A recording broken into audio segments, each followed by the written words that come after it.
I was just told that a Brit is on the other side of a door with a knife by Neil. I think he's sending his people because we threw the tea in the water. I'm just saying. I mean, no, like I'm so not even. You're a couple hundred years late. No. I'm not mad about that, and I'll tell you why. Because it's respectable. I mean, like it epitomizes the Americans. You know, you're doing a stupid thing, but you're trying for something great. You're like, wait a minute. The sea's made of water. Let's make one big cup of tea. So you pour a load of boxes of tea in there, and you're like, it's not worked. And we're like, oh, you know what? It's like when you see your child do something so stupid, you're like, peace out. Nah. Meanwhile, their soldiers all lined up single file. This is how we'll win the fight. And we come at them with machetes from the trees. Yep, thanks for lining them up for us. All right, let's go. Oh, I have the music too loud. Turn it down. And where did we leave off? They come walking in. One detail I forgot to mention, by the way, about the Vigil's face. Like I said, it's very handsome, and so on and so forth. Sans one feature, though maybe somebody likes it. There's a large scar that goes across the side of her face. So it's a large scar, and her hair. It sounds an awful lot like Valerie from Body Kingmaker. I don't know about you, but my character had her face healed. So maybe you should have played the game better. So did mine, thanks. But she started out with one. It is a short haircut, and it is a scar on the side of the face. It is a very, what's her name? The French lady that got burned at the stake vibe. French that lady. Do you mean Joan of Arc? Joan of Arc. There we go. I don't think she had a scar on her face. No, that kind of vibe, though. Yeah. What, like religious zealot? Oh, yeah. Yeah, religious zealot, handsome, young, short, all that stuff. One of the things that you'll always find if you do any readings of Joan of Arc is you'll always find how people said that she was incredibly attractive. There's two funny features about her physique if you read books about her. One, people always talk about how she's unearthly beautiful. Because, of course, all historical records are completely accurate. They say she's unearthly beautiful, but they lose all sexual desire when around her. Like if you were in a brothel and she walked in, you would lose sexual desire in that brothel because she had this aura of just of chastity on her because she was a chaste person. So it's just like, yeah, that's exactly how history works. Yeah. Humanity works exactly like this. So someone was overcompensating in their notes. Exactly. So yes, that water became wine. It was so yummy. All right, Scott, come on. So you he's bashing too many religious people right now. I like Joan of Arc. She's actually cool. So moving on. She's actually cool. Legit cool. So she walks in, and she walks into the place and stops when Leon stops. She kind of you can clearly tell she reads the step, and she stops in tow with where he does. Leon gives an appropriate bow. He does no longer do the Paradel military salute. He does the Vigil military salute. No. So Leon gives an appropriate bow, and she does so a slight bow as well. We're talking very slight bow. And they stand there, and I imagine you guys speak first.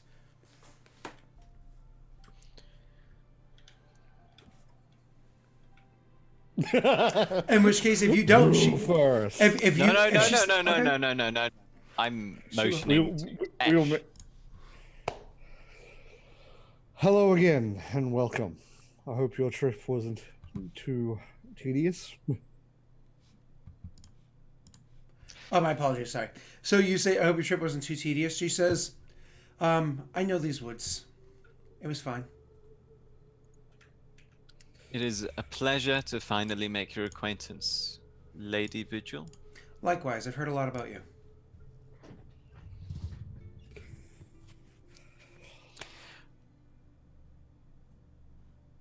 I apologize for the lack of attendance of the Chosen of the Blade. He may well be here shortly. I've summoned him, though I suppose it's possible he's out of the city. He's rather headstrong. She nods. From what I understand, he has a bit of a hot temper. Perhaps him not being here would do well for the meeting. Indeed. Now, speaking of the meeting, you must be tired. Would you care for us to show you to your room and have a hot meal? Perhaps a bath? Not in the least bit. You wish to proceed straight away? If done so standing, very well, have at it. Otherwise, a place to sit would probably be more comfortable than this. Very well. We'll have the room prepared. Perhaps you could have your belongings brought to your room? She says, I'm wearing what I brought. Excellent. You'll have an easy time up the stairs then. She nods and says, how long should I expect to wait before we have our meeting? No more than 10-15 minutes, I should think. I believe the room will be ready by then. I appreciate that. And she gives a very slight bow, and she looks about like waiting for some sort of servant to bring her where she needs to go. Kithel, would you be so kind as to show the Lady Vigil to her room and see to any of her needs? Kithel nods, bows to the lady slightly. Then he's actually going to walk over to you, and he's going to kind of, because he's so tall, he's going to kind of like lean into you, and he's like, did you have a particular room in mind? Give her the nicest one, and have a guard posted at the end of the corridor for her protection. He nods again and says, shall I allow any of her guards to accompany? Yes, she may take as many as she needs. He stands up and turns back and says, Lady the Vigil, if you would please accompany me, I would be happy to show you to your room. Bring whichever guards you see fit to bring along. Please, no guards. And then she turns to follow him. And she will follow him up the stairs, which is, again, you're in a foyer, so it's up the main stairwell there and around the corner.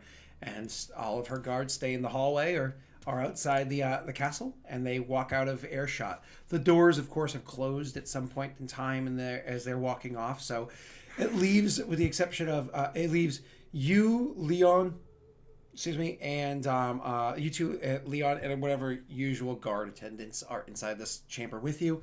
Inside the room, everybody's gone. Well, Leon. go on. Leon, I'm pleased to see you're back. As you can tell, we probably don't have a huge amount of time. Are you tired? Do you wish to retire to your manor, or would you like to be present for the meeting? Please, please. The road was long. I've been long from home, and my stay there was comfortable. But let's be honest, I'm aging. I would love an opportunity to spend the night in my bed, in my home. But I think it would be more of an insult if I wasn't there at the meeting, considering the relationship I've been able to garner in the past 2 weeks. Which brings me to my next question. Have you got a measure of the Lady Vigil? What is it that she is about? I think you've learned in the first minutes about as much as I did in those weeks. I see. She's not exactly one for conversation. Well, if you wish to have yourself a quick bite to eat something warm, we will prepare the room, and you may join us when you are ready. Honestly, if you could just have food brought to the room that we're going to be meeting in, I would genuinely appreciate that, Chosen of the Quill. As you wish, General. He gives a bow and stands up and says, I will prepare a full report of their defenses and everything else that we've discussed this evening and tomorrow morning. I could have it ready for you tomorrow night if you'd like. Wait until she's gone, I think. Best not have her spy anything of that sort of thing lying around. He bows again, and then he's going to turn to walk into actually the room. I don't know where it was that you intended to meet, but he actually goes, so you can see the way that he's like walking back and up the stairs, around to the right and to the ends. He's going to the map room. We'll have it in the map room because we need a map. Okay, cool. So we need a map. And she, although I know we haven't allowed most dignitaries, it's a sign of respect that we're allowing her in there. And it's also, I think it will appeal to her pragmatic nature that, right, we're in here. This is literally what we need to look at. It's also This is the focus. It's a room that is designed for meetings and such with the round table and Yep. And it's also may possess a measure of protection from Lady Arabelle's power, should she attempt to exert it. This is true. So, any conversation between the two of you before you choose to go upstairs to that room?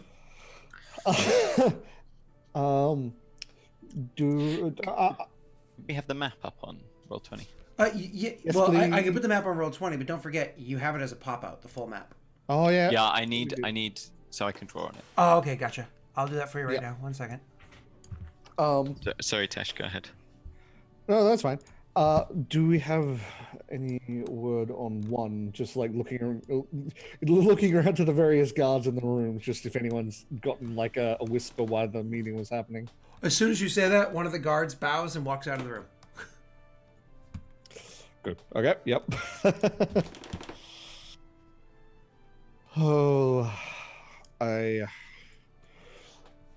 We should also look at keeping two as far away from the meetings as possible. To that, I would agree. Where exactly was Vigil on the map? You know that this lake right here? It touches. It literally touches. It's somewhere around there, yeah. Yeah. So let's put it as here for now. Considering I stumbled upon near it, it's probably the top side, but it could be bottom side. Okay. So, anything else that you need to set yourself up with at the moment, or? Well, that's weird. Things got moved. If we must fight Hot Gwen and all that stuff got moved up. I moved it. Oh, okay. I was just gonna delete them anyways because we already know where that is. I'll leave the line there for you. And all right, cool. So the little line I'll put over here so you can grab it if you need to. All right, cool. Anything else that you need to do before the meeting, guys? Rayron would. Well, we'd head up to the map room. We'd have the servants get set about bringing in some lovely chocolate cake that we definitely haven't seen. It's got stuff is more into it. I hate you. Multiple times. What's his name? Josh, Unfunny One. It eventually is working on a GIF pertaining to this chocolate cake, and I cannot wait to see it. He's a very slow boy, though. I've noticed. He said 10 working days. You think he works or something, or has a child? I don't think. And then once we're in there, I think Rayron would point at the map for Valorans. Well, Yep. they wish to occupy a section of the lands that we wish to occupy. I understand that they're nervous. He would gesture to this area that I've marked on Roll20. Yeah. This, I believe, is what we offer them. In fact, this is what we aim for. However, our initial offer will look more akin to... That didn't change the color of my lettering. Please, sir? Sir, please change? Excuse me? 1 second, let me... Usually better off writing it than changing it. There we go. Right, okay, there we go. So let's... You can change it up the top, can't you? Let's just trim it down a little bit. There we go. I've changed it. There we go. So okay. That's our initial offer. The orange one. And then when she undoubtedly refuses that, we'll offer the blue one. After like a bit of push pull. I think that is a good idea. Because I'm with. Sorry, go ahead. Given our lack of knowledge of the exact location, that area would probably suffice as an initial deal. We've offered them fair access to both the forest, the plains, access to a larger lake, riverlands, and a large amount of buffer space between Kurzful and Vigil. Indeed. If we were to offer more than that, we would be severely jeopardizing our access to plains alongside rivers. As they know, this is an easily workable source of land. It would also give us less distance between the edge of our territories and our capital, between Hargwen and us. Indeed. It's not exactly something we can. Should we expand, we can't simply split the kingdom because they wish it. This Yes. is a reasonable amount of space for them, considering they occupy merely one city and have no intentions of spreading. Indeed. I think that's a good plan. I like it. Should I go and fetch the Lady Vigil? You just look around, make sure everything's ready, and then if it is all ready, then yes, I think it's a good idea to start as soon as possible. Leon, do you think it's best I fetch her in person or send a guard? He stands up and says, "I'll retrieve her for you." Thank you. He does clear his throat and say, "I'm here to sit in on the meeting because it's important that my face be here. Again, relationship made and so on. However, vastly outnumbering her by inviting the others to be a part of the meeting, I think would be a bad idea. It would show about a side of weakness to somebody who rules with only 3. And beyond that, I think I'll remain mostly silent. Unless you speak to me directly, I won't. I wanted this to be a meeting between the rulers, with me here as an advisor to be called upon." Before we fetch her, have we had any word from one? And like look around, see what's happening with the guard that ran off. No guard has returned quite just yet. Then it probably would be a good idea to, rather than direct him straight in here, allow us to be notified if he arrives, and we can have an adjournment to go speak with him. He nods and says, "I'll inform Kithel of that on my way to her chamber." Ensure that Kithel sees the guards are all safely taken to wherever it is they are going to be staying. I don't want there to be any ruckuses on the street. He nods. Do you think we should have Elliot present? Are you asking Leon or Val or both? He looks to Varen, but he voices it while Leon's in earshot. Yeah.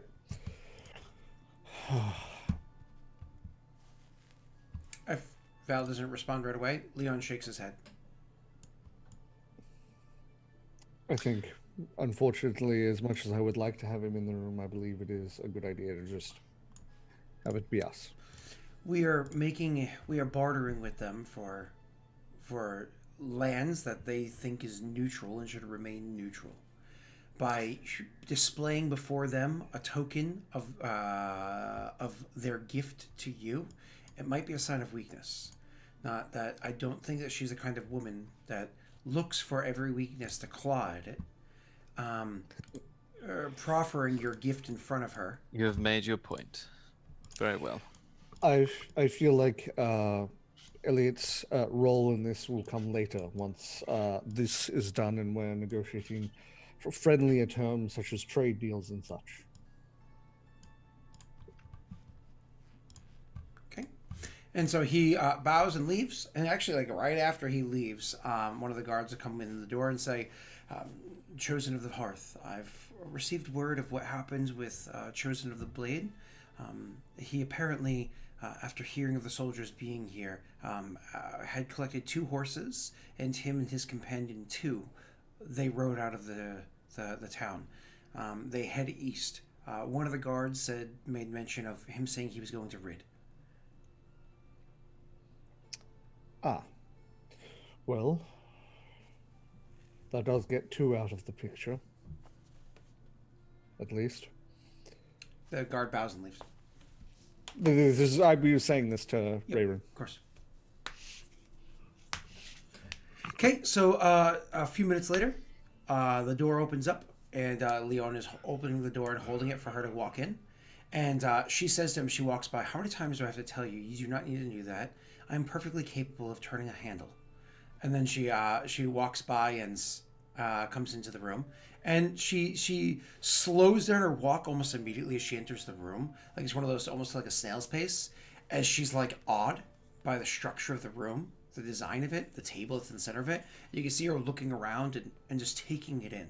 Because this is a fucking impressive room. You know what I mean? Like, it is designed very, very well. The table on it is clearly old Mulmake and has the map set on it in a way that, again, if you're thinking Game of Thrones, if you're thinking, I always forget the name of the keep, but the one that's like more or less on an island's there, where they got the dragon glass from underneath. Dragonstone Keep? Yeah, whatever it was called. Yeah, that table is just ridiculous, and that's actually the design of the table that you have here, but it's just old. It's old, so it doesn't have modern updates or whatever on it, because what are you going to do?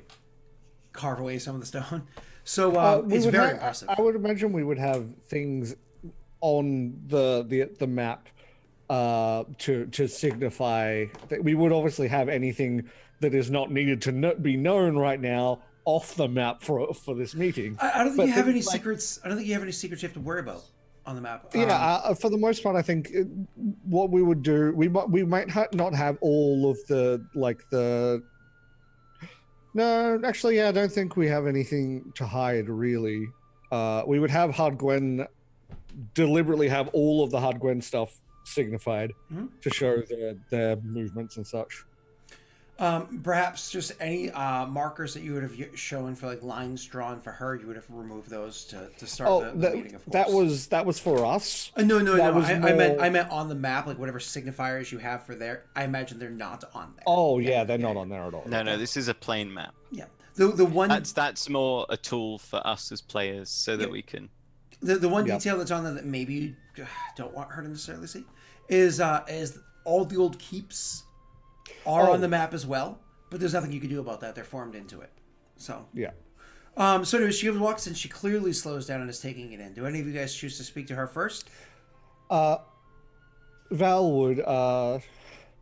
Visual. May I first apologize for the way I acted in our first meeting. The circumstances led me to be more frustrated than I should have been, and you took good care of me after the fact. So I wish to apologize for the way that meeting went. I see that you're doing well. Being back in your homelands, breathing the fresh air that these trees offer, I imagine it's done you well. It has. Thank you.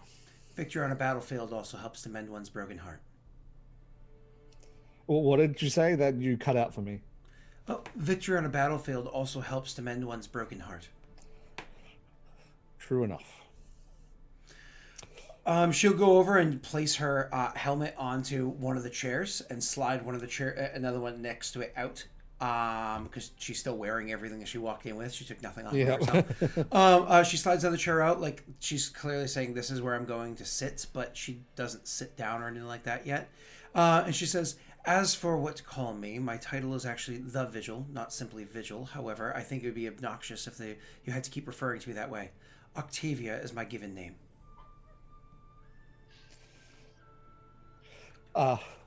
Very well, Octavia. I'll make note of that. Then you must call us Rayrin and Valrin. She'll actually walk around the table. Or, because the table is large enough, you can't really reach across it. So she walks around the table and gives you a firm handshake. Rayrin, it's a pleasure to finally make your acquaintance. And you, Lady Octavia. Simply Octavia. I'm no lady. And she makes her way over to Valrin and says, "And again, it's a pleasure to meet you again." And she shakes your hand. She says the words. You imagine there's meaning behind them, but there's very little softness to the tone. Like, these are formal words being said, but like, you know. And then she makes her way back over to the table and says, "I hope you're not waiting for me to sit first." No. Well, I was, actually. He laughs. Yep. And she of course gets the humor, and that was meant to be a joke. And she does sit down, and I imagine everybody else, all the other men in the room, sit down as well. Yeah. And she says, "It's a funny tradition that is. We are rather fond of funny traditions, it would appear. Our two nations. She nods and says, "From what I understand, yes." Now, would you care for any refreshments? A glass of water would be nice. Lovely.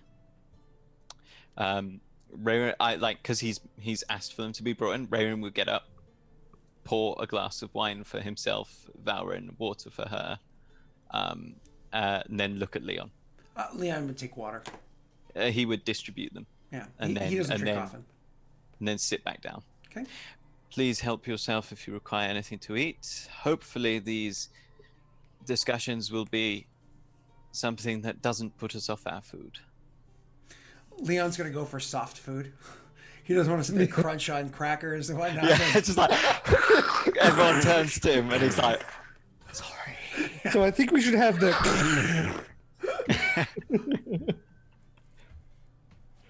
Okay. So, my apologies. If you want to open, you can. Your commander, Cedric, informed me that what it was you wished for was an area of land around Vigil to be considered Vigil's or no man's land.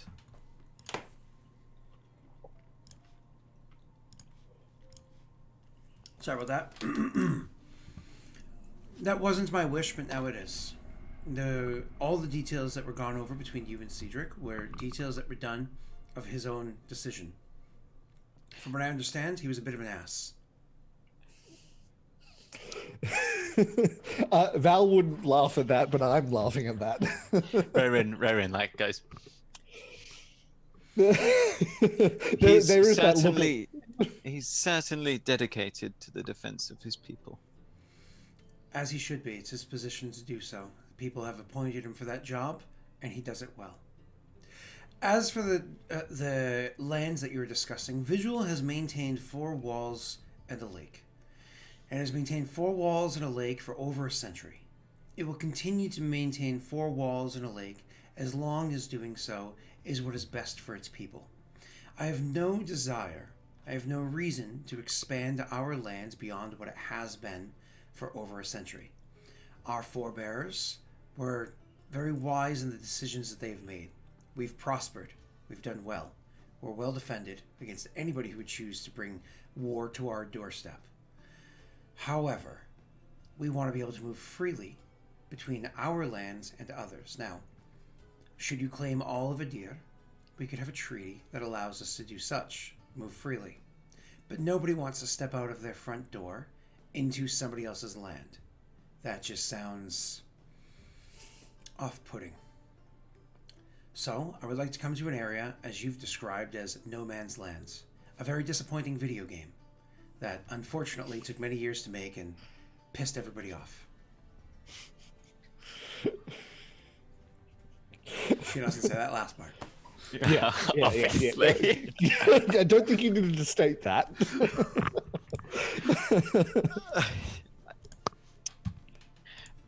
Did you have an area in mind? We did. From what I understand, Rid is all but yours. We are certainly close with the leadership in Reed and intend to enrich the lives of its people.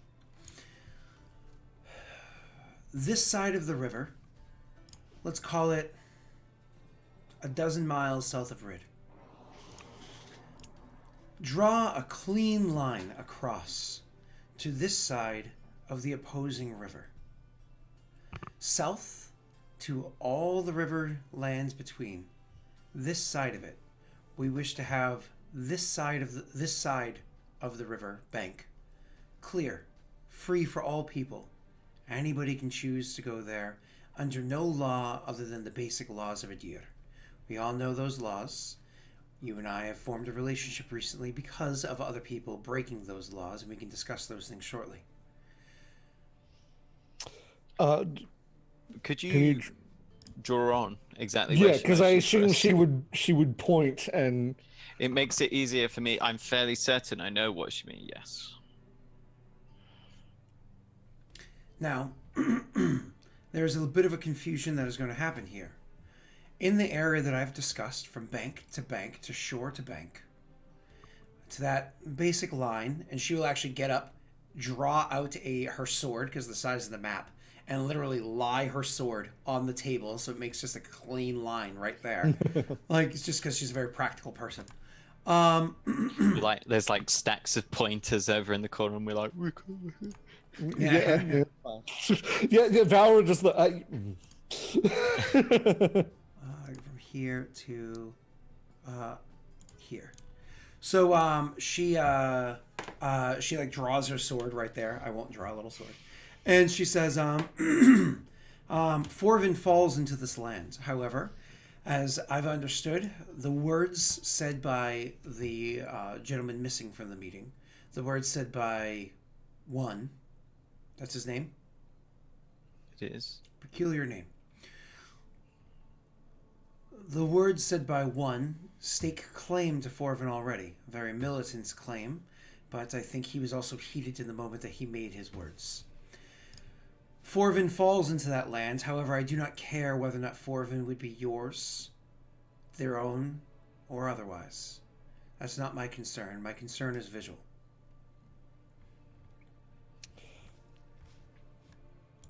So we can say that should Forvin fall to you or someone else or stay their own, then all of the lands that Forvin touches, all of the shore that Forvin touches would belong to whomever it is that controls that town. I understand the need for a buffer for your people, but this goes rather beyond that.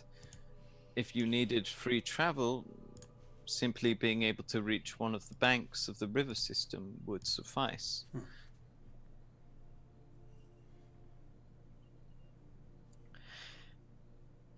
You're asking for a large amount of woodland and plains to go unworked.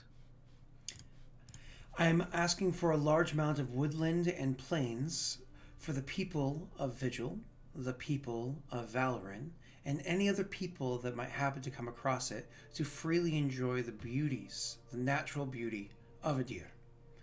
Whether they go frolicking through those fields or carving hearts into those trees is not our business, and shouldn't have to fall under any person's law, as was the place of Idir for centuries in the past. The rest of all of this lands, I do not care, because whether if you take Verin, the lands north of it, whether if you go to the Loshev or the land around it, does not impact my people.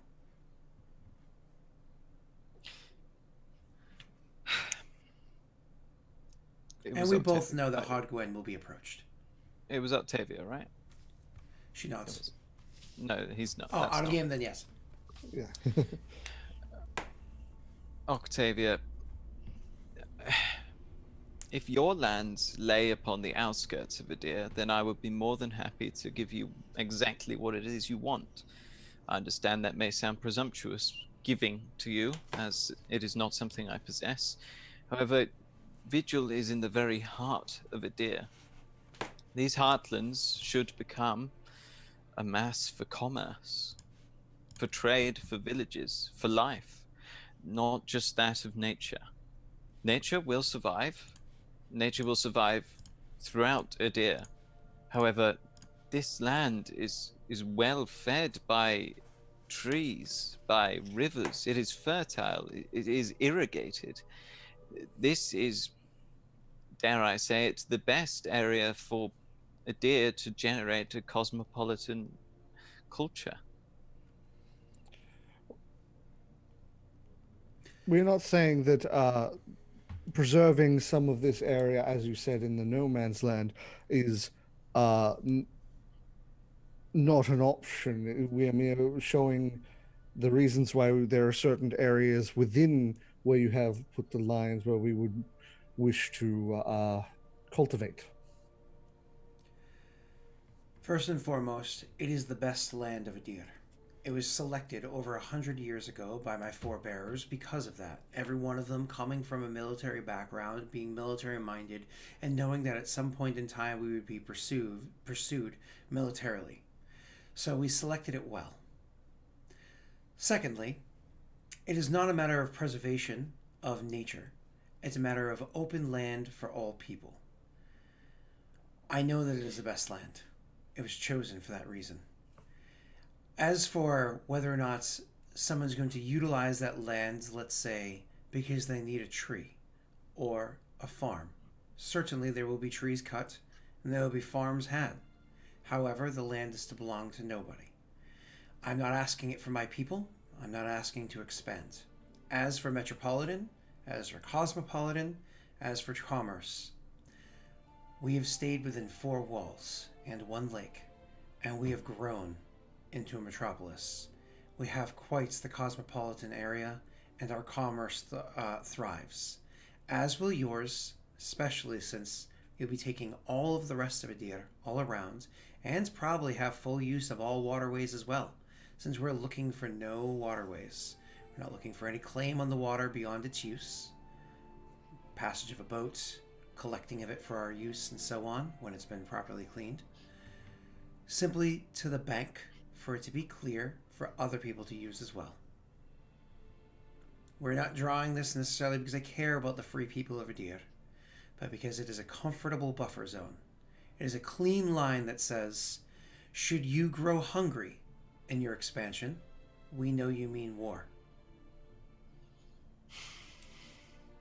And I think, and she gestures towards all of Idir, a huge area, you have quite the full plate. And of course, she just draw her arm around a huge table set before you. This buffer zone you're proposing, it is approximately 12 miles at its shortest distance to your capital. My apologies. What about the shortest distance to your capital? The buffer zone you're proposing is approximately 12 miles, perhaps a bit more, from the capital, from Vigil, no? Vigil from Cursefall, you're saying? Or the buffer zone from Cursefall? No, as the in buffer like. zone. He means, Oh, like, yes, for yes, example, as close to this that. area. Yeah. She looks it over and says, without proper maps, it'd be hard to tell, but a little more than yes. It is a large, at its shortest distance, 20 miles about. Then it confuses me as to why you require triple that distance on your western flank. Coast.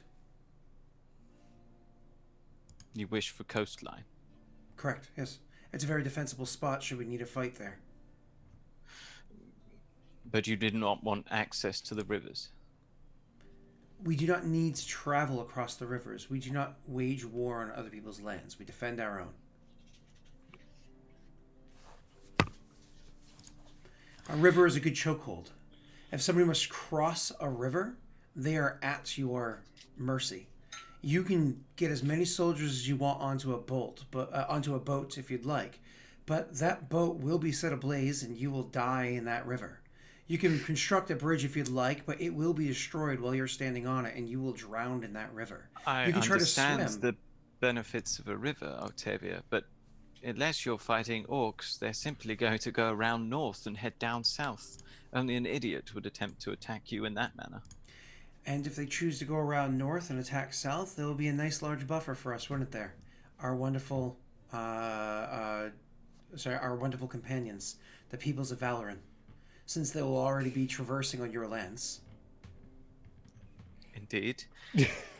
But your fears are obviously us, as you have stated, becoming hungry, wishing for that which we have no right to. Yet, the distance from us is merely 20 miles. I fear that were you to stretch yourself to the coast in this manner, it seems rather unnecessary. I would suggest a smaller zone, and he will gesture for roughly the orange. What I will do is actually I will use prestidigitation to sort of draw the lines as he's gesturing them to the, like, on the map, little like glowing lines. Mm-hmm, sure. So more or less what the orange lines are that are there? Furthermore, I would encourage you to take advantage of the natural resources in the rivers, were you to accept a smaller area like this. Your people subside on a diet consistent of a lot of fish. Perhaps varieties that come in from the sea with the seasons. It would certainly be nice for your people to experience change, no doubt. Our diet is fine. It's worked for over 100 years, and there's no complaints. She gives like a flick to the blade of the sword. That's once again kind of like a line across, and says, "This is a large enough area that everyone can feel comfortable. It's a small enough area that your appetite can be sated. There's no reason for you to have to stretch further south than that. If you need more woods, go east. If you need more mountains, go west. If you need water, Going east go out." is a long distance to the forest. I have traveled that way myself. Are you willing to foot the bill for the transport? Why would I foot the bill of your expansion? I'm merely pointing out that you say it is a simple measure of walking to the nearest forest. Does every tree that falls need to be transported back to Kurzfall, or would they be utilized in the area where they fell? That depends. On whether or not you have good planning. I don't mean to be insulting, but I don't know why you would have to transport a tree hundreds of miles to a town when there are trees immediately around it. Do you intend to empty this entire forest? She gestures at the map. No, I do not. You're asking for a lot when you've already been told you can have whatever you'd like. We want neutral area. I don't understand why you're arguing with me. You have, and she gestures towards the whole map. For a lot. I'm asking for nothing. You are asking for us to take nothing that is, I would like to point out, it is a non-occupied land. She nods. Correct. My people will say to me, why can't I go down there and chop down those trees? Why can't I go and hunt in this forest? Why can't I settle down there? And I will have to say to them, because Vigil says no. Oh, I think you misunderstand. They can go down there and chop those trees. They can go down there and hunt, and they can go down there and build homes. But they are my subjects. But they will be outside of your land. But they are my subjects, and if they decide to build homes there, they are in the neutral zone, and I will have to punish them for breaking a treaty. Having a home, I don't think breaks a treaty. Claiming the land as yours does.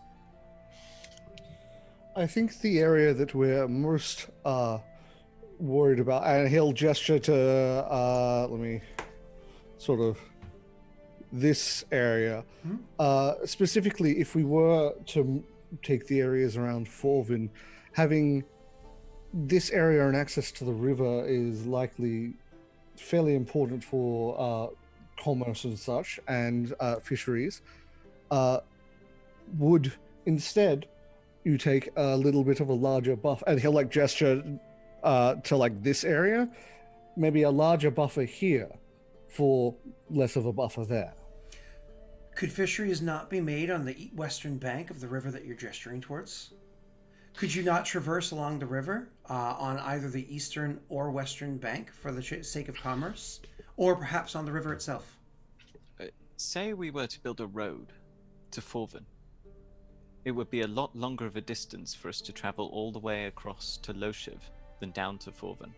It would be much easier for us to build a road directly from Kurzfall to Forvin. Your buffer renders this impractical. You've traveled south of this line that I'm gesturing towards, and she flicks the sword again. Have you not? I have. Have you ever seen a road? No. For over 100 years, my people have traded with Rid. We've traded with Hodgwen, with Harrod, with Forvin, and on rare occasion with Loshev. And recently we've traded with Kurzfall. With no roads, our people do it. No problems whatsoever. Why is it you need a road? Just because your people do not eschew progress does not mean that you should force that upon others. It's the same reason that I would not suggest that you should abide by our laws, or vice versa. She nods. Perhaps you should build a road to the rivers then, and then traverse the river. The stream would be flowing down depending on what time of year it is, and up the other, and perhaps you can use that and to your benefit. Rivers freeze. Not very often. This is a very warm country. Mind you, it's winter time.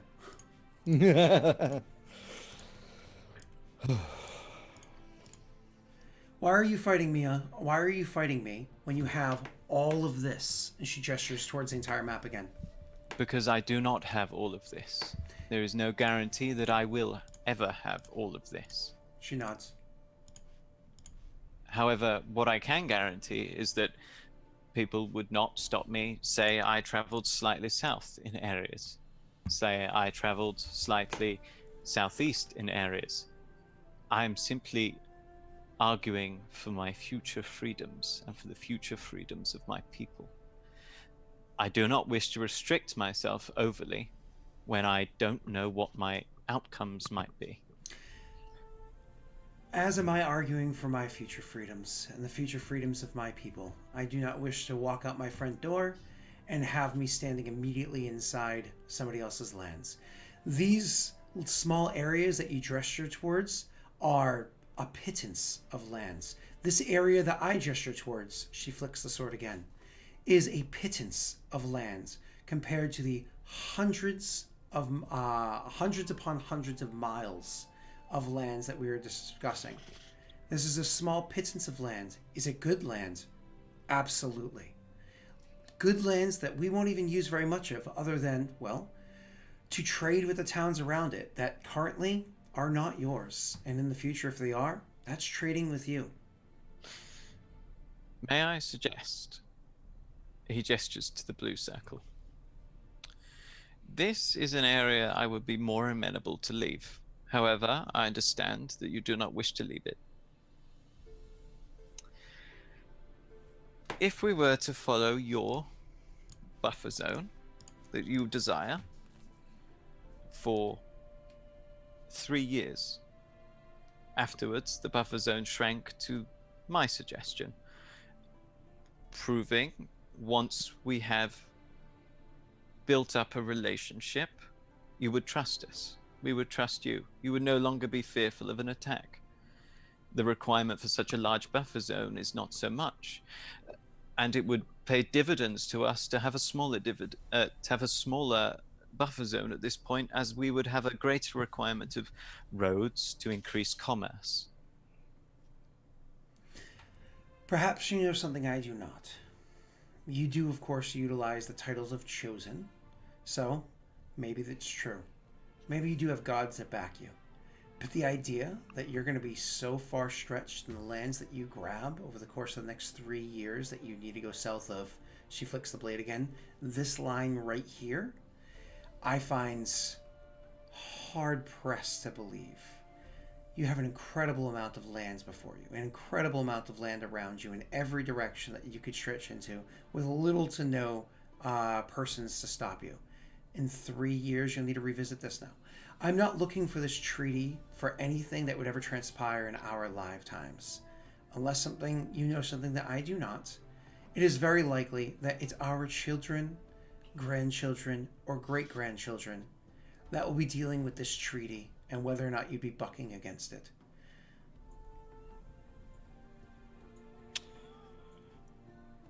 What about if we maintained that these areas gesturing over to the, I nearly drew more like these areas, would remain neutral, as you say, but you would allow us to build a road through, not occupying the area, merely allowing us to traverse the areas easier should we wish to go to Forven or trade to Forven, that sort of thing.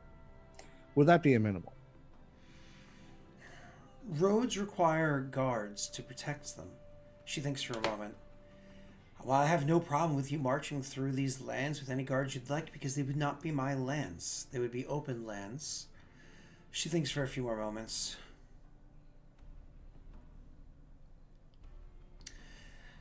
I would not stop you from building any roads. However, I would have drafted into the treaty that while you are footing the bill to build such roads, since they are, of course, to your benefits, that the roads would be completely open to all persons that wish to use them, and shall never be taxed, shall never have any taxes placed upon them.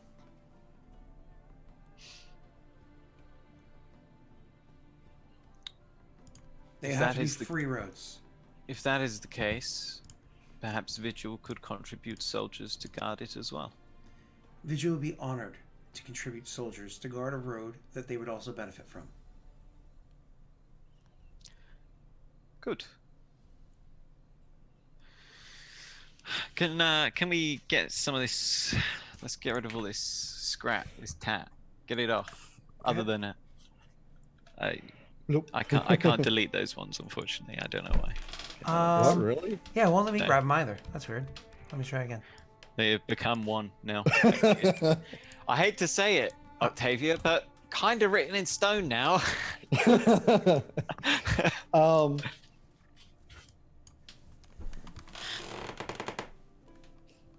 I think that's this is me talking out of character to Neil. Yeah, I think that's actually a decent deal. I think. I want to suggest we just chop the buffer like that. I think that's what I suggested earlier. Instead of like cut off this area Yeah. for a little bit of extra here, and she didn't want that. Sorry. We don't need to give them extra. No, but that was my attempt Yeah, to yeah, yeah. move it, and she didn't want that, so she's not going to be amenable to chopping the buffer there. I don't think. But yeah, but she's not come to negotiate. She's come to say this is what I want. Well, yes, but I think the roads thing is progress at least, It is. You're not wrong. and having joint having them help guard the roads is something that would help as well. I think that would also allow for in future, if we have to, have roads going elsewhere in that area that they could also help guard and benefit from as well. So, should we agree to your full buffer zone that you request?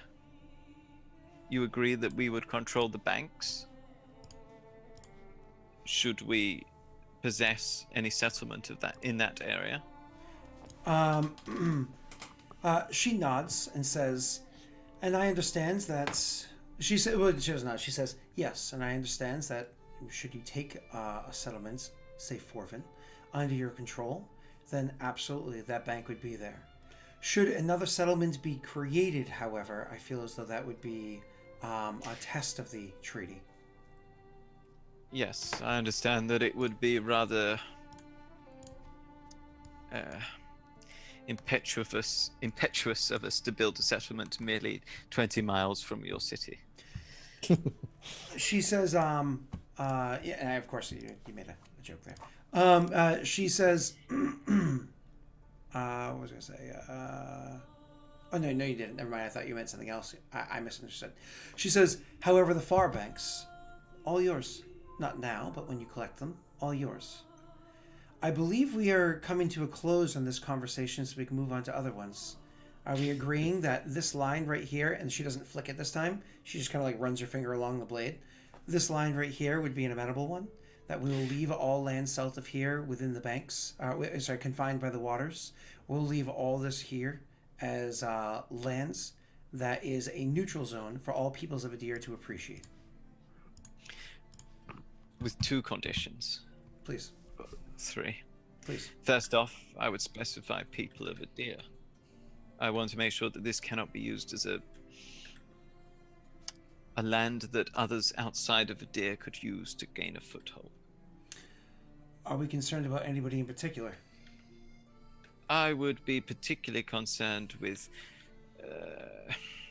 for example, as you're aware, we had Orsugo, an orc fellow, enter the woods to the northeast. When you leave woods alone like this in an unpoliced state, things can get in. When they're attached to rivers that travel down to Peridhel, people can get in. She nods, slowly, like she's contemplating, but doesn't say anything. And then she just gives like another quick nod, like meaning, okay, I've got your point. What's next? The second is that, as you have already stated, the reasonable claiming of coastlands. And third, that you would police any roads, help to police any roads that we would build through this buffer area. However, roads built through this buffer area, other than the one, as we do not know which roads will be built yet, we would discuss with you. When you add that tag part, because she you could sell it because, you know. Yeah, Something well, I'm she's just saying, super. do this Something no she's matter super what. easy to read is that you guys are fairly perceptive, and you've already got kind of a beat on her persona. You can see that she paused, like she was getting ready to counter, but when you added that like tag at the end, she nods and says, "Very well, I agree to all of these terms. However, something has come to mind. Perhaps there's a better way for us to go about how it is that we can understand or watch over these areas. There are going to be many things in the times in the future for us to handle these situations, and a meeting of the leaders of your land and a meeting of the leaders of mine would be unnecessary in the future, lest things come to more serious matters. Perhaps we simply appoint one person of your estate and one person of my estate to to deliberate most of these situations. Of course, your person would return to you to gain their guidance and mine to me. But overall, we allow them to handle these delegations. These don't need to be so hands-on as to have us talk about every individual road and have us talk about every individual waterway and so on. I'm busy. You wish for us to generate wardens? She nods. This comes to mind because of what you had said before. The first of your, what do you call them when you add like a thing on? It's like a contract. Amendment. Demands. In this case. Amendment. This comes because the first thing you had, the first amendment that you had made. Clause, conditions, whatever, chat. Should there be dangers that are arising in the area, they need to be handled. We need to be aware of it. If we were to appoint wardens, one of your lands and one of mine, and perhaps whomever it is that also has stake in this area at the time, whether it be Forvin, Harad, and the like, until such a time that they're no longer under their own dominion, perhaps they would like to have wardens here as well. I'm leaving this one all up to Rayron. I would even just sort of like I would do the thing where I'm looking at the table, trying not to be like, "What do you think?" But I would also be watching him. Look, yes, yes.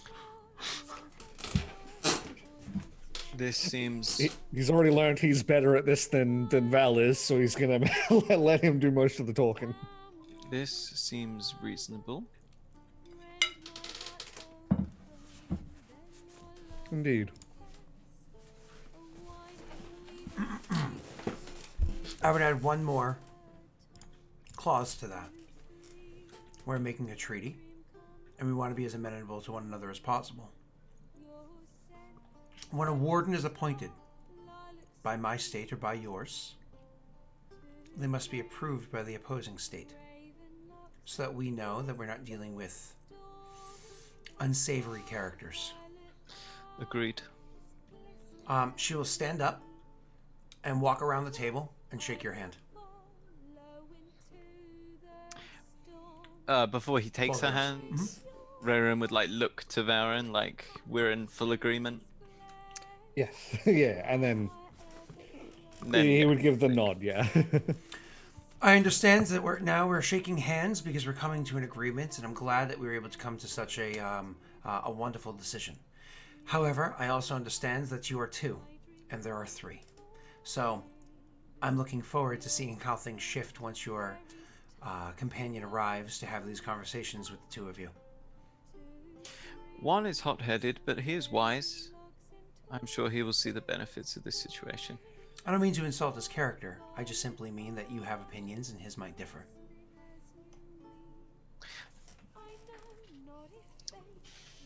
While you are with us, Octavia, I wonder whether I might press on a more personal matter.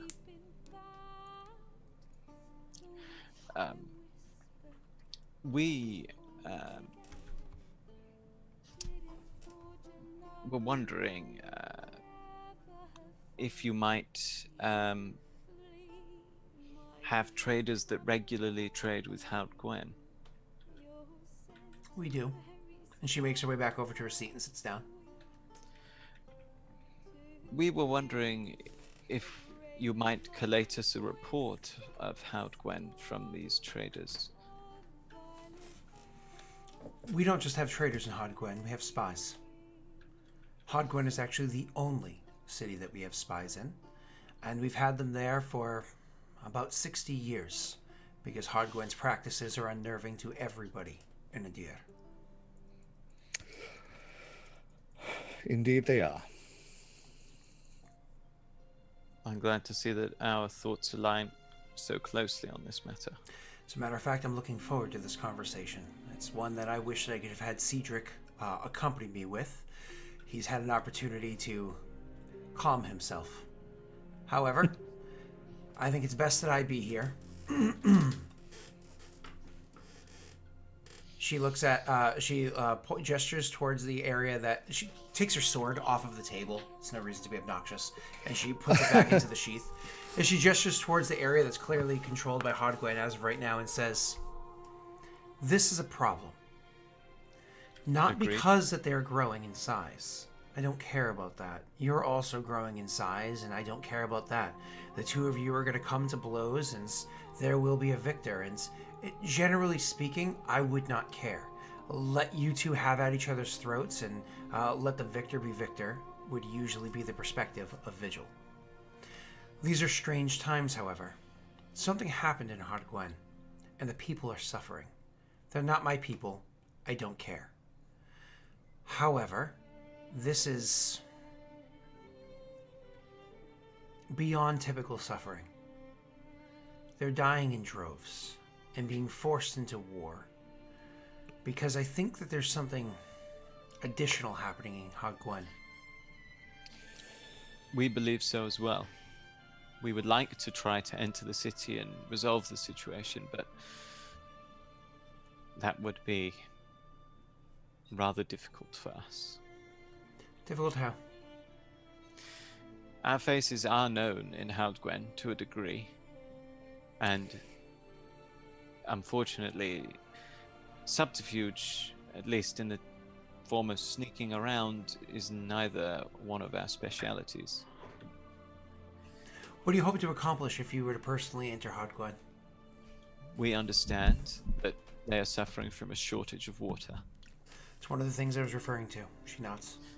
Varen and I here have a unique grasp of the ancient goblin language, Mol.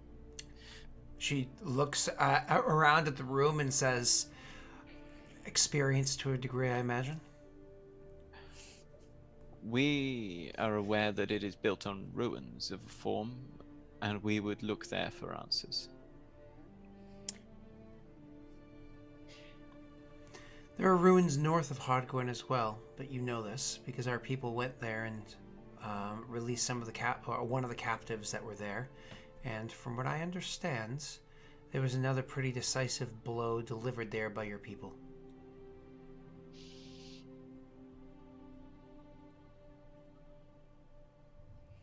Are you sure you don't have spies in our city? I had a spy in the woods. Oh. Understandable. Yes, we will not abide slavery. As won't, neither will we. It's one of the reasons why we left Paradel. There will be no slavery in Idir.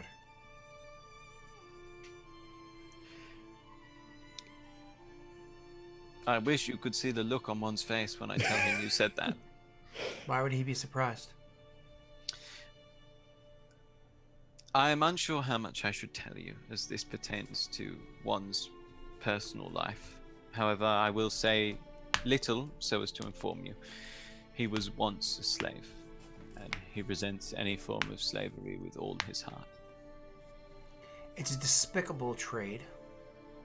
The idea that one person's life is more valuable than another's is despicable. As a matter of fact, there are many other features, or many other, many other traits of a person that are often seen throughout this world that we choose to avoid. She's a pretty blunt person, and she's clearly crafting her words around something. She's not very good at crafting words. She's a pretty, again, blunt person. Nope. Never.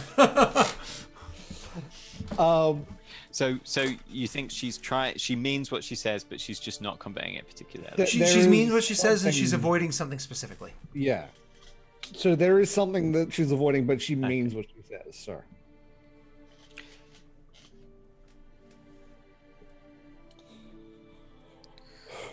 I'm heartened to hear you say this. Tell me, I'm not particularly familiar with your faith outside of Peridil. Are there any other ways in which Vigil differs from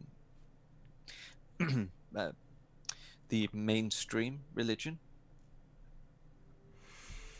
I do not believe so. 1 second. While I pull something up. Pulls out a smartphone. 1 sec. No. It's no. it's her Jeebus app. She says, there are 3 tenets of Lady Aravel Dark Eyes: tolerance, obedience, and worship. We tolerate all peoples, all persons from wherever they come from. However, my city does happen to be mostly Perrin and blood, because the city was formed by Perrin escaping from Peridel. There are others that live in the city as well. We have a blend, but it is a mostly homogenous nation because of who it was that formed it and how young that it is, with the lifespan of the peoples that happen to live there. We don't take many in because people have to earn the rights to be there. We don't just take anybody because they come calling. Obedience. There are many laws, like, for instance, the laws of Idir. There are many laws, like, for instance, the laws of Vigil, that must be adhered to. There are also laws of the lands that you might happen to be visiting. You should adhere to those as well. But above all, there are the laws of Lady Aravel. Those should be adhered to. One of those laws being adhere to her laws. And then there's worship. Lady Aravel requires all people that worship her to worship her openly and not secretly. It is distasteful for someone to have a silent worship of Lady Aravel. You are lying to her in that kind of worship. You should do it openly, and you should do it proudly. That's it. How you choose to interpret those 3 tenets, that's to the individual. How it is that the Peridel chooses to interpret those tenets might differ from anyone, anywhere else.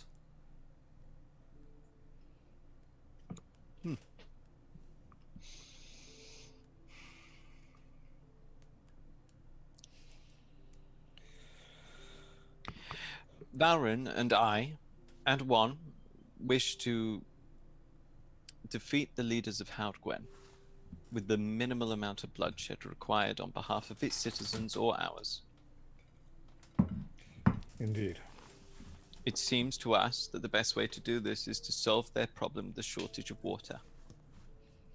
Not only does it help the people, but it gets rid of their recruitment methods. I don't know how that's possible. Unfortunately, Vigil has many things that it is quite proficient in. Something like sludge sitting atop of a riverbed that doesn't seem to move, just slowly expand, is not one of them. Do you have a way to remove this sludge, or is this why you need access to that keep? Maul had a sort of technology that allowed them to filter fluids. We saw a working example of it in a ruin. It was a fountain. It was crystal clear water, even though it had been there for hundreds, thousands of years. We were hoping to use this form of technology in some manner to filter the river. There's no guarantee that it would work or that we would be able to get it to work. nods understanding, leans back in her chair and thinks. She's like,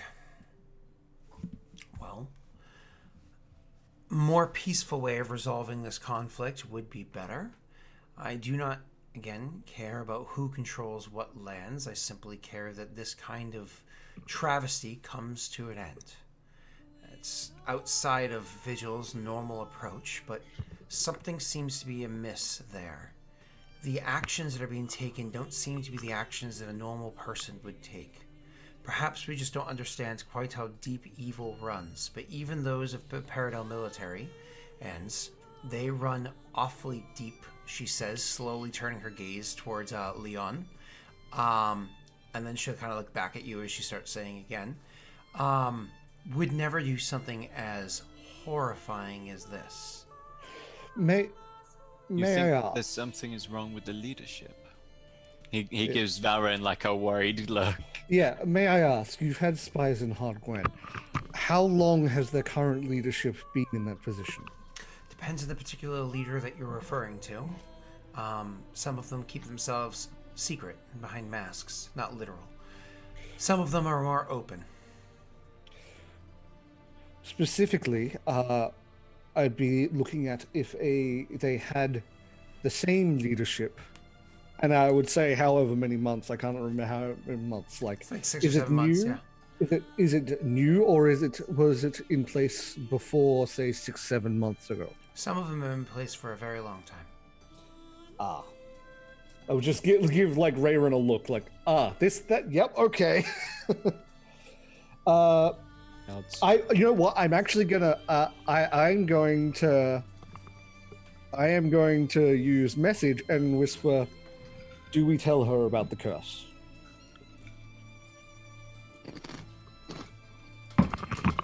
Okay. Yeah, no, you do just like even have to just give me a look, and I'll be like, okay, cool.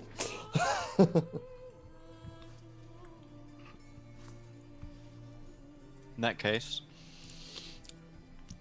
we would need to deal with the water situation and those leaders that have been in power for a long time.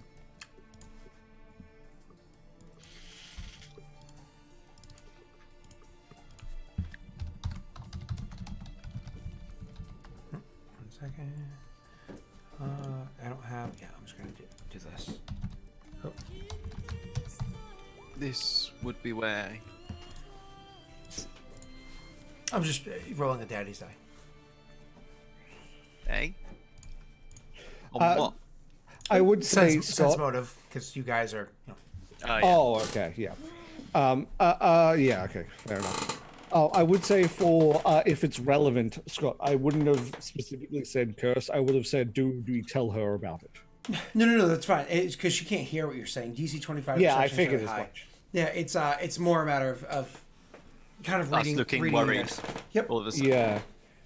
You doing one of these, like, and him being like, like, so. In that case, you trade with the city and have spies. Would you? I presume your spies have a household of some form. We have a couple of locations. I actually keep very minimal spies there. At most 6, on average 2. And so we have a couple of strongholds that are owned, yes.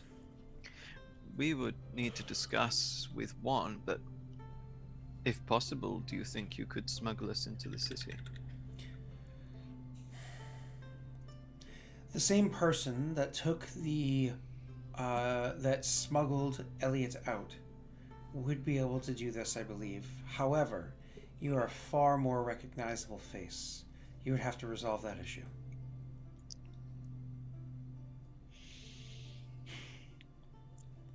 Yes. A disguise of some sort. So we've talked about this. We've discussed this matter. We will try to have things resolved without the people being harmed by smuggling you into the city and filtering the water. This would certainly release the heavy hold the Hodgwyn has on its people, since it's utilizing this tactic to get its soldiers to join up. An absolutely devastating feature to discover. However, there will likely still be war. War against a much smaller army with less innocents forced to be involved. Agreed. It's a brilliant tactic. I commend you on it. However, there will still be war. Your soldiers, I imagine, are not many, and I imagine are not too terribly trained because of how new your nation is. However, what battlefield do you see them best in? Fields? Forests? If I'm honest with you, Octavia, I saw them best on the plains east of Vigil. The lake and the river form a natural choke point. The plains there are open and clear. Horsemen would be able to do a devastating amount of damage. That would give them a wide berth of place for them to cross the bridge and gather their forces before they come to us. Choke point is correct, and it would allow them to feel emboldened enough to fight on this side. But to get them to come in this direction, we would have to provoke them. They won't just march here on their own. I am reasonably certain we have a way or ways in which we could provoke them. You can clearly tell that she was going to suggest something, and then you said that, and so her eyebrows raise, and she looks to you and says, "Go on."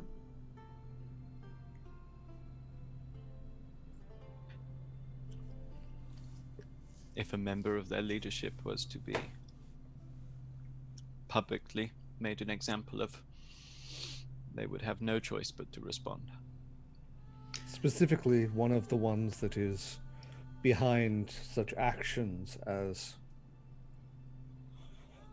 this water crisis. She leans back and her... Go ahead. I would be specific in saying not this water crisis, the abusing of this water crisis. She leans back in her seat and she's quiet for a full minute thinking. Then she leans forward and says, "Are you willing to share with me who it is that you have and where it is that you have them, or are you going to keep that to yourself?" I am willing to share once we have signed an alliance of forms. If we are to be sharing information as we have been, I would like us to be formally, not merely acquaintances. Our kingdoms are neighbors. She thinks. She nods. It's appropriate. Very well.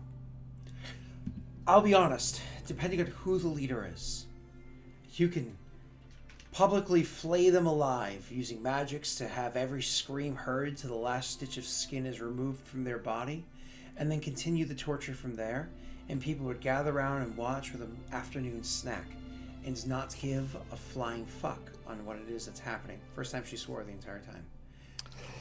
However, there are a few leaders that it would provoke a reaction from Hodgwen. So, let's act under the premise that you have the wrong leader.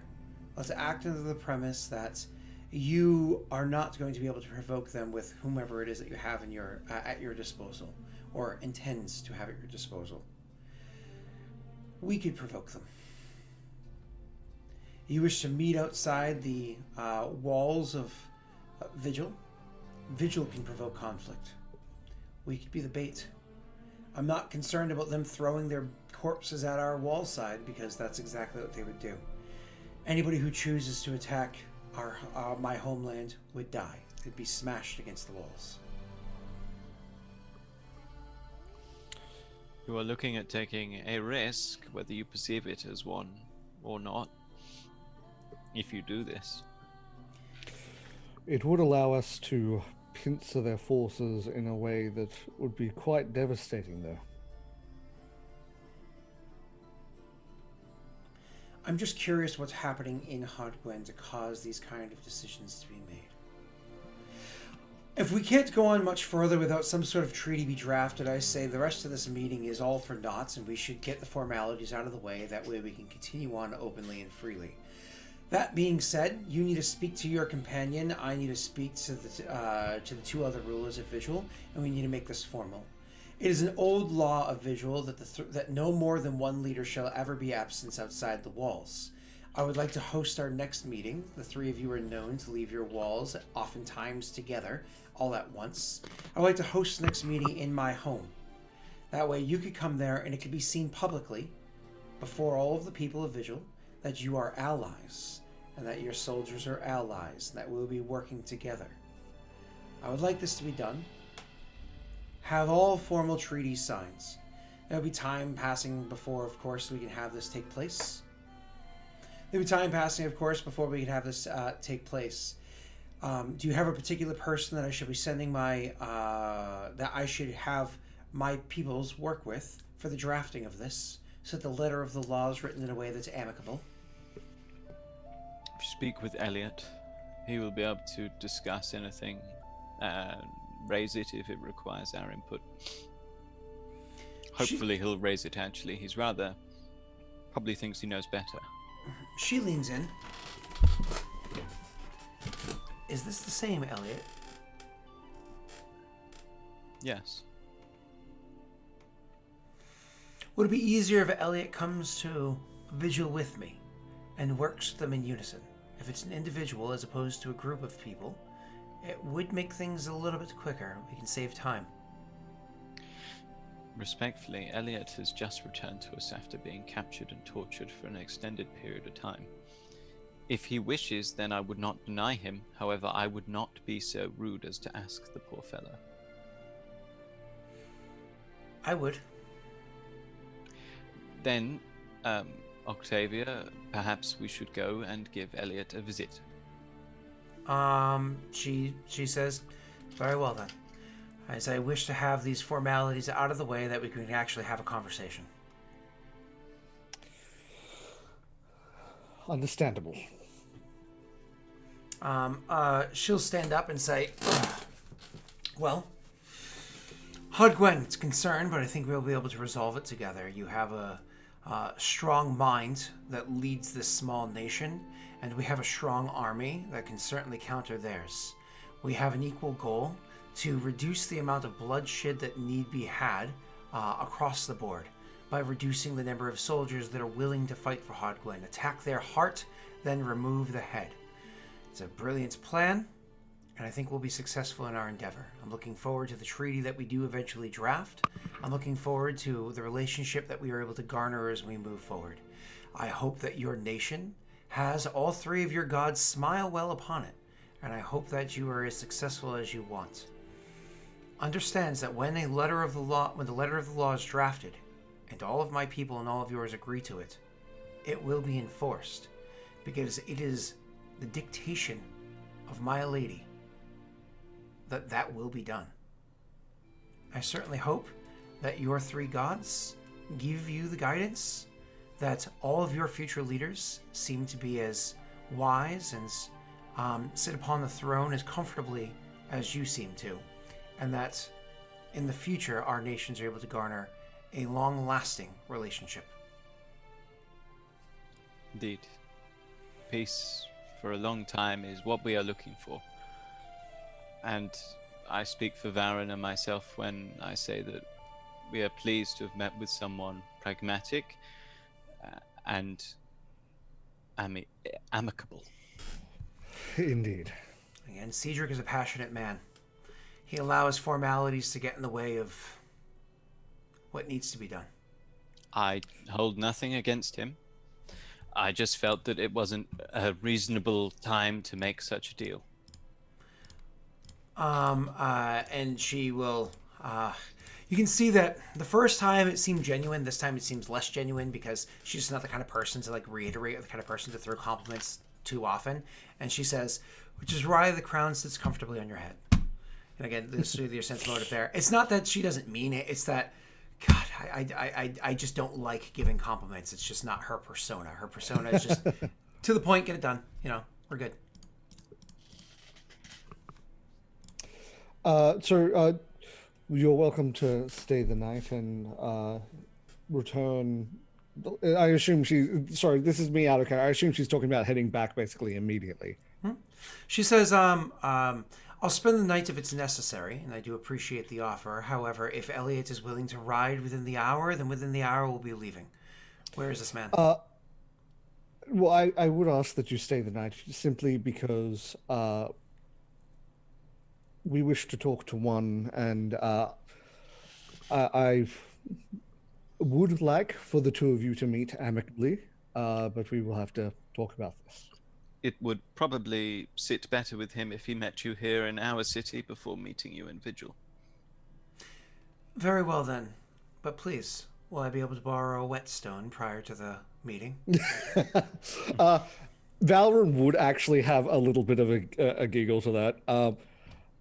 We would make sure that that is not needed, but start with your hatred for slavery. It should cool things a bit. And I would try and give a little bit of a lighthearted tone to that. I'll meet with Elliot, and then if the two of you would be so kind, I'd love a tour of his temple. One is the high priest of Vrogar's shrine. I'm not sure it would be appropriate for you to step foot there without him. You can know a lot. However, I would love to take you around the shrine to Lady Arenda. There's all sorts of fantastic little tablets of lore in there that I could tell you about.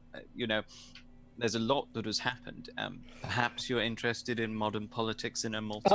I'll give her a look like, oh, it's happening. I'm sorry. She says, I'd be more than happy to entertain myself with other such places as well, but you can learn a lot about a man by his taste for interior design and the structure of his place of his worship. I'd like to look at it. I want to know this man. What is that noise? That's a train, I apologize. Oh, a train! This newfangled technology. Scott thought he was about to get nuked there. He was like... Well, because a train goes behind my house too, but I've never heard it sound like that. He was like, what's that noise? He takes his headphones off and he just hears, no more mama! No! No! No, Specifically, that was the train honking as it went right past my house. You have to understand, I live in the United States. In the United States, we have the worst train system in the planet. Like we more or less designed the best train system in the planet and then fell 35 steps behind everybody else. Like Africa has better trains than us, and they've had them for like 5 years. Like not all of Africa, but parts. Anyways, moving on. Just one screaming in the distance. So she says, yeah, you more or less you can learn a lot about a man by choice of interior design and blah blah blah blah, how he keeps his place of worship. I would like to get an understanding of this man before I meet with him. Perhaps, Valrin, you would be able to speak with Elliot briefly, explain the situation to him. I don't wish for him to be confronted with 3 leaders asking him to do something and feel that it would be rude to decline. Offer him the chance when it's just you and him. As for the Shrine of Vrogar, I'm afraid it's not my place to let you in. However, we could walk past it and you could have a good eye on the way to the other shrines. She nods and says, very well, if that's how we have to go about it, that's fine. And with that, we will cut to a break because my phone's ringing, so I don't know what that is. So we'll cut to a break really quickly. Be right back.